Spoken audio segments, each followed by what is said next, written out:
bikin kembung. Ya, bikin. Oke, setelah terpasang ini, apa yang harus kita lakukan? Kita lakukan bilas lambung. Tetap nanti kalau kalian mau ujian praktek tetap dari awal, dari preinteraksi dan orientasi sampai dengan fase terminasi. Saya hanya menjelaskan sekilas ini, karena waktunya nggak cukup. Kalian dan begini minta tanda tangan mau daftar di sini. Ya, untuk mempermudah, yang pertama pasien kita pasang perlah, ya pasang perlah di leher, ya kan, kemudian kita dekatkan bengkok, kemudian kita dekatkan kom. Kita dekatkan kom, kemudian ini posisi ini masih tertutup ya. Posisi ini masih tertutup. Seperti ini, taruh di samping pasien. Kita siapkan dulu, gak usah ragu, bolong aja. Coblos pakai gunting. Ya, sobek, kemudian kita taruh.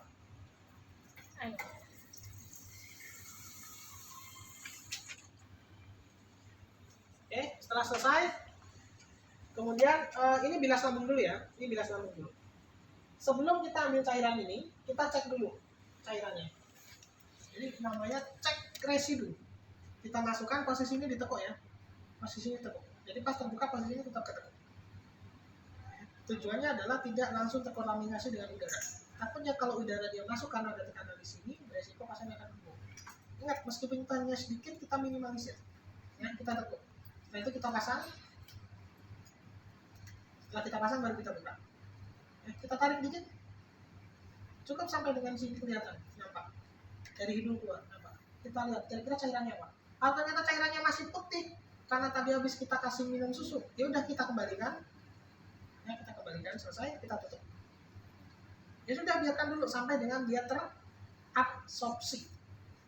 Tapi kalau ternyata kalian tarik warnanya coklat, berarti resiko ada pembusukan dan ada perdarahan.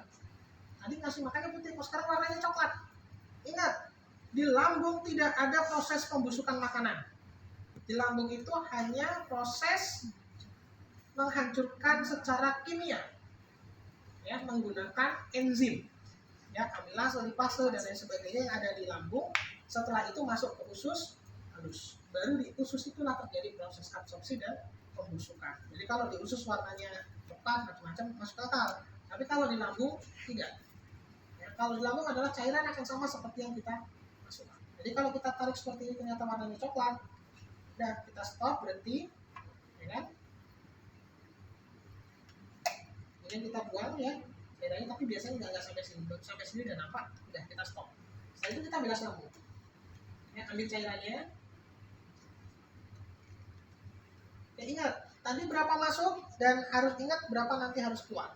Ini 60, ya. 60 kurang. Kita masukkan. Oke, seperti ini baru kita buka. Dorongnya perlahan. Ya, dorongnya perlahan aja. Nggak boleh langsung disentak. Kalau disentak itu sama aja kalau kalian minum 1 gelas langsung glek. Nah, gitu loh. Kira-kira gimana? Sakit. Ya, jadi lambung itu akan mengalami yang namanya tekanan. Pelan aja.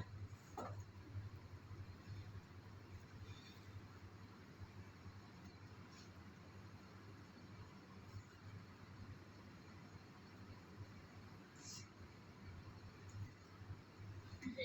Kemudian kita tambahkan lagi 1.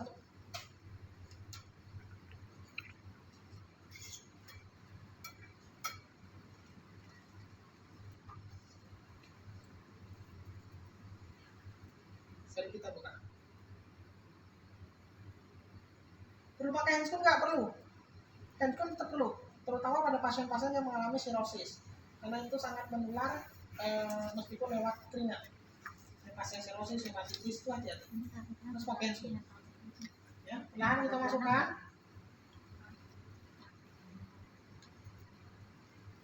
Oke, setelah masuk 120, terserah mau kalian tambahin lagi boleh, mau kalian tarik boleh.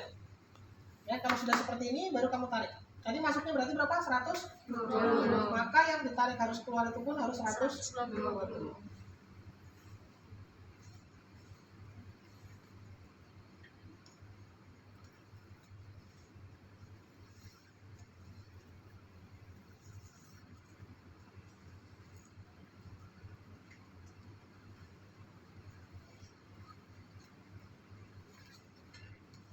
Ya, ini nggak bisa karena ini ngambang. Ya, diambil.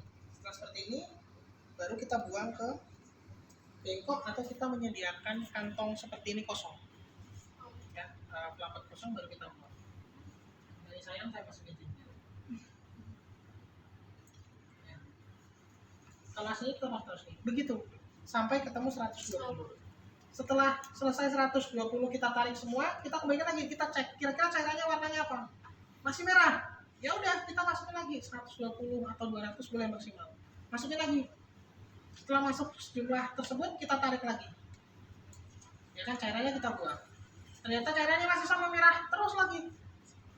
Sampai dengan cairan yang dimasukkan kemudian dikeluarkan itu sama warnanya. Setelah dipastikan sama, baru kamu ambil. Seumpamanya 100 sampai dengan 200 cc, kamu ambil. Kemudian kamu masukkan.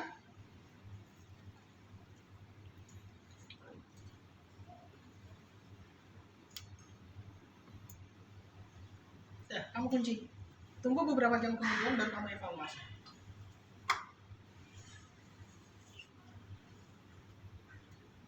Ya, tunggu beberapa jam kemudian baru kamu evaluasi.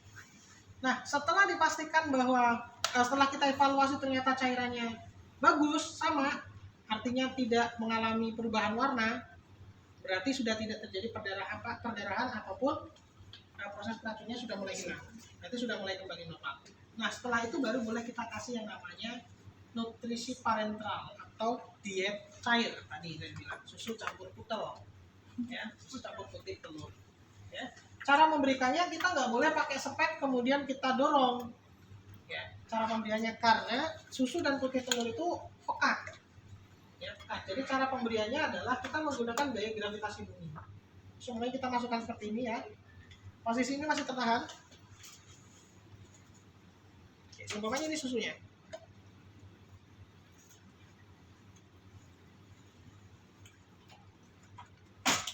Ya, kita kasih seperti ini.